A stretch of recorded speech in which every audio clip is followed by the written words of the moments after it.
సమర్థ సద్గురు సాయినాథ్ మహారాజ్కి జై. సాయి భక్తులందరికీ నమస్కారం అండి. మన సాయినాథుని రేవల్ల అందరూ సంతోషంగా ఉండాలి అని మనస్ఫూర్తిగా కోరుకుంటూ ఈ వీడియో ఆరంభిస్తున్నాను. ఇక ఈరోజుటి వీడియోలో మన బాబాగారు మనకు అందిస్తున్న ఒక శుభవార్త. బిడ్డ నా ప్రియమైన బిడ్డకు ఒక అద్భుతమైన శుభవార్త అనేది నీకు అందజేస్తున్నాను. నీ మనసు నిండిపోతుందమ్మా. ఈ శుభవార్త వింటే మనసు తేలికపడి గాల్లో ఎగిరినట్లుగా నువ్వు ఎగిరి గందేసే ఆనందం కలుగుతుంది తల్లి అని బాబాగారు మన కోసం ఒక అద్భుతమైన సందేశం తీసుకొచ్చారండి. ఆ సందేశం ఏంటి, ఏం చెప్పబోతున్నారు అని చూడబోయే ముందు మన వీడియోస్ నచ్చినట్లయితే లైక్ చేయండి ఫ్రెండ్స్. మన ఛానల్ కొత్తగా చూస్తున్నట్లయితే సబ్స్క్రైబ్ చేసుకొని సపోర్ట్ కూడా చేయండి. మన సాయి తండ్రి చెప్పబోయే శుభవార్త వినబోయే ముందు ఒక చిన్న రిక్వెస్ట్ అండి. మంచి జాతకం చెప్పించుకోవాలి అని చూస్తూ ఉంటే మాత్రం మనకు తెలిసిన ఒక గురూజీ ఉన్నారు, శ్రీనివాసరాజు గారు, నెంబర్ 1 వశీకరణ స్పెషలిస్ట్. శ్రీ సాయిబాబా గారి ఆశీస్సులతో జ్యోతిష్యం చెబుతారు. ఎటువంటి సమస్యకైనా 24 గంటల్లోనే మంచి పరిష్కారం అనేది చూపిస్తారండి. మీరు ఉన్న చోట నుంచే గురువు గారిని సంప్రదించవచ్చు ఫోన్ కాల్ ద్వారా. 96630644 ఈ నెంబర్కి ఒకసారి కాల్ చేశారంటే మీ ఎలాంటి సమస్య అయినా తీరిపోయినట్లే ఫ్రెండ్స్. ప్రేమ, పెళ్ళి, విద్య, ఉద్యోగం, భార్యాభర్తల మధ్య గొడవలు, సంతాన సమస్యలు, రాజకీయ సమస్యలు, ధనం నిలకడగా లేదు, మనశ్శాంతి లేదు, ఇంట్లో కలహాల వల్ల ఇబ్బంది, అలాగే వాస్తు దోషాల వల్ల ఏం కలిసి రావటం లేదనుకున్నా, జాతక దోషాల వల్ల పెళ్ళిళ్ళు ఆలస్యం అవుతున్నా, ఇలా ఏ ప్రాబ్లంనైనా సరే గురువుగారు చేసే పూజల ద్వారా, పరిహారాల ద్వారా ఆ యొక్క సమస్య అయితే తప్పకుండా తీరిపోతుంది. నేను ఇంత కాన్ఫిడెంట్గా చెబుతున్నాను అంటేనే మీరు అర్థం చేసుకోవచ్చు ఫ్రెండ్స్. నేను తెప్పించుకొని నా ప్రాబ్లం తీరి గురువుగారి మీద నాకు మంచి నమ్మకం కుదిరిన తర్వాతే మీ వరకు తెలియజేస్తున్నాను. సో ఒకసారి స్క్రీన్ మీద కనిపిస్తున్న నంబర్కి కాల్ చేయండి. మీ ఎలాంటి ప్రాబ్లం అయినా కూడా తొలగించుకోండి ఫ్రెండ్స్. ఇక మన బాబాగారు అందిస్తున్న సందేశం విషయానికి వస్తే, బిడ్డ నీకు ఈరోజు నీ సాయినాథుడు ఒక మంచి సందేశం అనేది అందించబోతున్నాను. నా బంగారు బిడ్డకు, నా ప్రియమైన బిడ్డకు ఒక శుభవార్తను అందజేయాలని ఈరోజు షిరిడీ నుంచి ఈ వాక్కు తీసుకొచ్చానమ్మా. నీవు మనస్ఫూర్తిగా ఈ ఒక వాక్కుని విను. ఈ వాక్కు నీ కోసమే. అదృష్టమైన వాక్కు, అదృష్టమైన శుభవార్త నీకు అందజేస్తుందమ్మా. నీకు తగ్గ కోరిక నీ తీర్చే ఒక అద్భుతమైన మాట చెప్పడానికి నీ బాబా నీ ముందుకొచ్చాను. నన్ను నమ్ముతున్నావు కదా, కాబట్టే నీ కోసం వచ్చాను బిడ్డ. కాబట్టి మనసు పెట్టి ఆలకించు. ఈ సాయి మాటలు విను. నీకు నిన్నటి నుంచే అనిపిస్తుంది కదా, నీ మనసు ఏదో సంతోషంగా ఉంది అని, నీ మనసు ఎంతగానో ఆనందిస్తూ ఉందని, ఏదో నాకు మంచి జరగబోతుంది, నాకు శుభగడియలు రాబోతున్నాయి అని అనిపిస్తుంది కదా. అయితే నీకు నచ్చినటువంటి శుభవార్తను అందజేస్తున్నాను. నీకు మంచి కాలం వచ్చిందమ్మా. నీ యొక్క మంచి కాలం ఆరంభమైంది. అంతా నీకు అనుకూలంగా మారబోతుంది. నీ బాబా నీకు ఆ అనుకూలమైన పరిస్థితిని, అనుకూలమైన కాలాన్ని అందించబోతున్నాను. ఇక నువ్వు చేయాల్సిందల్లా ప్రశాంతంగా ఉండి నీ బాధ్యతను నాకు అప్పగించటమే. నీ మనసు ఇష్టపడి, నీ మనసు సంతోషపడి, పూర్తిగా నీ మనసు నిండుగా ఉండేటట్లు ఈ యొక్క శుభవార్త, నీకు నచ్చినటువంటి కోరిక తీరబోయే అదృష్టమైన వార్త అనేది నీకు అందిస్తున్నాను. అవును బిడ్డ, నీకు ఒక మంచి కాలం వచ్చింది. అది నువ్వు నమ్ముతున్నావు కదా, ఆ నమ్మకంతోనే ముందుకెళ్ళు. ఇక దుఃఖం అనే మాటను మర్చిపో. సంతోషంగా ఉండటానికి ఎప్పుడు కూడా ముందుండాలి. సంతోషం మాత్రమే నువ్వు తలవాలి. బాధ, కష్టాలు ఇలాంటి మాటలు నీ నోటి వెంట అస్సలు రాకూడదు. నీ నోటి వెంట కాదు, నీ మనసులో కూడా తలుచుకోకూడదు.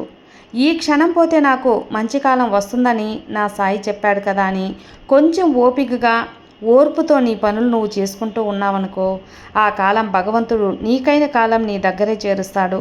మొన్నటి వరకు నీలో ఉన్న అలజడి, నీలో ఉన్న కష్టం, నీలో ఉన్న బాధ ఇవన్నీ కూడా నాకు తెలుసమ్మా. బాబా, నేను ఎంతగానో కష్టపడుతున్నాను. నా కష్టానికి తగ్గ ప్రతిఫలం రావడం లేదే. ఎదుటివారు అసలు ఏమీ చేయకుండానే వాళ్ళకి అదృష్టం మీద అదృష్టం అనేది కలిసి వస్తూ ఉంది. నాకు మాత్రం ఎందుకు బాబా ఇలాగే ఉంది, ఎక్కడ వేసిన గొంగల్లా అని నన్ను కొలుస్తూ ఉన్నా నా కష్టాలు తీరటం లేదని నువ్వు అడుగుతున్నావు బిడ్డ.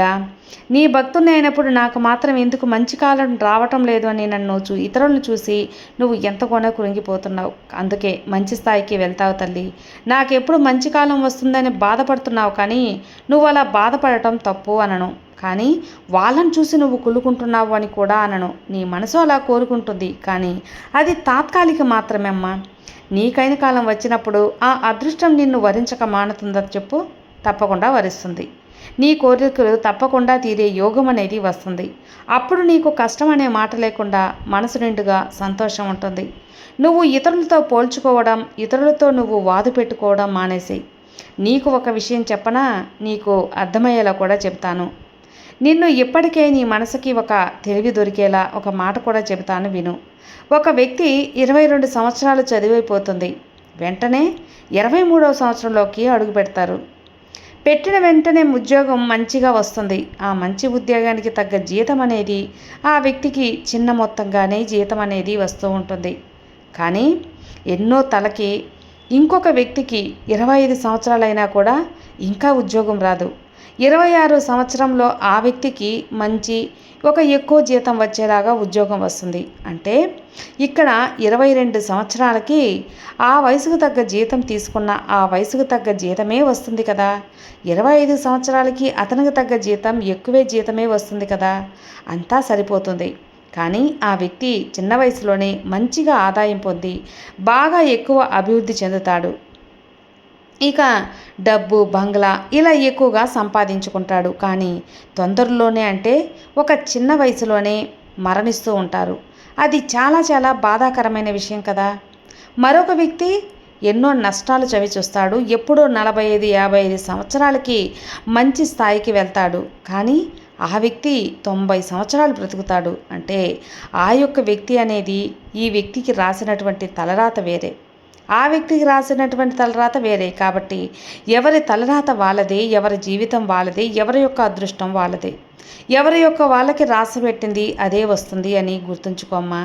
నీకు రాసిపెట్టింది నీకు వస్తుంది అని తెలుసుకో. ఇలాగా ఇంకొకరు ఉండలేరు, ఇంకొకరిలా నువ్వు ఉండలేవు. నువ్వు ఒకరిని చూసి గొప్ప, నేను తక్కువ అనుకోవద్దు. మరొకరు నిన్ను చూసి అయ్యో వీళ్ళకంటే నేను తక్కువ అని ఇంకొకరు అనుకుంటారు కదా. కాబట్టి ఎవరి రాత అనేది వాళ్ళ జీవితానికి భగవంతుడు రాసే ఉంటాడు. అలాగే జరుగుతుంది కూడా. కాబట్టి ప్రతిదానికి భగవంతుడి దగ్గర ఒక లెక్క అనేది ఉంటుంది. దాన్ని బట్టే జరుగుతూ వెళ్తుంది. ఈలోగా నువ్వు తట్టుకోలేని కష్టాలు అని బాధపడాల్సిన అవసరం ఏమీ లేదు. అన్నీ నీ మంచికే అని ముందుకెళ్తూ ఉండు. కొన్నిసార్లు నీ ఆలోచన విధానాన్ని బట్టి నీ జీవితం ఉంటుంది. అలా మార్చుకుంటూ నీ ఆలోచనలు మార్చుకో, నీ యొక్క మనస్థితి మార్చుకో. నీ ఆలోచనకు తగ్గట్టు నీ జీవితం ఉండాలనేది నువ్వు ఏదైతే తలుచుకుంటావో అదే నీకు జరుగుతూ ఉంటుందమ్మా. ఏదైనా సరే నమ్మకంతో ముందుకెళ్ళినప్పుడు ఆ నమ్మకమే నిన్ను నడిపిస్తుంది, గెలిపిస్తుంది. జరుగుతుందా లేదా అని నువ్వు ఆందోళన పడుతూ, అనుమానం పడుతూ, సందేహిస్తూ ఉంటే ఆ ఆందోళనే నీకు అది జరగకుండా చేస్తుంది. తల్లి, అలా కాకుండా ఇది నాకు ఖచ్చితంగా వచ్చే తీరుతుంది, నా జీవితం బాగుంటుంది అని గట్టిగా నమ్మావా అనుకో, తప్పకుండా నీ జీవితం అద్భుతంగా ఉంటుంది. ఎవరిని జీవితం వాళ్ళది అయినప్పుడు నీలో మార్పు రావాలి. కానీ ఇంకొకరి మార్పు అనేది నువ్వు ఎదురు చూడకూడదు. మరొక విషయం ఏంటో తెలుసమ్మా, నువ్వు ఎప్పుడైనా సరే ఏదైనా సరే చెయ్యాలి అనుకున్నప్పుడు దాన్ని నీకు అనుకూలంగా మాత్రమే ఆలోచించు. ముందు నువ్వు మార్పుకి భగవంతుడు కూడా నీకు జీవితాన్ని మారుస్తాడు. వాళ్ళకి వీళ్ళకి ఎలాగో తెలియదు, కానీ నీకు మాత్రం ఖచ్చితంగా నువ్వు అనుకున్నది జరుగుతుంది. ఎందుకంటే నువ్వు ఈ సాయి ప్రియమైన బిడ్డవు, ఈ సాయికి ఇష్టమైన వ్యక్తివి, ఈ సాయికి ప్రియమైన భక్తునివి. నీకు ఏం కావాలి ఈ తండ్రికి తెలియదా చెప్పు? నా భక్తుని ఎలా కాపాడుకోవాలో నాకు బాగా తెలుసమ్మా. ఎక్కడ సాయి అనే నామం వినిపిస్తుందో 7 సముద్రాలు దాటైనా సరే నా బిడ్డలు నేను రక్షించుకుంటూ ఉంటాను. ఈ విషయం నువ్వు ఎన్నోసార్లు నీకు చెప్పాను, ప్రత్యక్షంగా చూశావు. కానీ నీ యొక్క లైఫ్ అనేది ఎన్నో అద్భుతాలను నేను కల్పించి ఉన్నాను. ఆందోళన పరిస్థితుల్లో కూడా, సంకట పరిస్థితుల్లో కూడా ఉన్న నీ మనస్తృప్తికి ఆ యొక్క ఆపద నుంచి గట్టెక్కిస్తాను. నా బాబా అని చెప్పి నువ్వు నమ్ముతున్నావా? అలాంటప్పుడు ఇప్పుడు మాత్రం ఎందుకమ్మా ఇంత ఆందోళన వదిలిపెట్టు. నమ్మకాన్ని పెంచుకో. ఓర్పుని నీలో మరింత పెంచుకో. బిడ్డ, ఓర్పు, పట్టుదల ఎక్కడైతే ఉంటాయో అక్కడ గెలుపు అనేది ఉంటుంది. అంతేకాని శ్రద్ధ, సబూరి అనేది నీకు అందించే ఈ సాయే కదా. ఆ శ్రద్ధ, సబూరి నువ్వు పట్టుకున్నప్పుడు ఈ బాబా కూడా నీతోనే ఉంటాడు. ఇప్పుడే అనుకొని ఇప్పుడే అయిపోవాలని ఆరాటపడకు. దేనికైనా సరైన కాలం అనేది కలిసి రావాలి. ఒక సమయం అనేది ఉంటుంది. నీ కాలం అనేది వచ్చినప్పుడు తప్పకుండా నీకైనా జరుగుతుంది. అలా కాకుండా ఆతృత పడితే, ఆందోళన పడితే అలాగే బాధ మాత్రమే మిగులుతుందమ్మా. సంతోషంగా ఉన్నప్పుడే నువ్వు గట్టిగా మనసుని ధైర్యంగా ఉన్నప్పుడే ఏదైనా సాధించగలవు. నీలో ధైర్యం ఉన్నప్పుడు నీ కుటుంబం కూడా నిన్ను చూసి ధైర్యంగా ఉంటుంది. కాబట్టి నీ ఆలోచన వల్ల నీ కుటుంబం సంతోషంగా కూడా ఉంటుంది. ఈ విషయం తెలుసుకొని ఆనందంగా జీవితాన్ని జీవించు. నీ యొక్క కుటుంబాన్ని ఆనందంగా ఉంచు. దానికి మించి నీ కుటుంబం మీద, నీ సాయి తండ్రి మీద ఆశీర్వాదం, నీ బాబా ఆశీర్వాదం ఎప్పుడు నీకుంటుంది. బిడ్డ, నమ్మకం మాత్రమే గెలుస్తుంది. నమ్మకంతో ఉండు, అంతా మంచే జరుగుతుంది. నీ బాబా నీకు తోడున్నంత వరకు నీకు ఎలాంటి సంకోచం, భయం ఎందుకు చెప్పు. సర్వే జనా సుఖినో భవంతు. జై సాయిరామ్.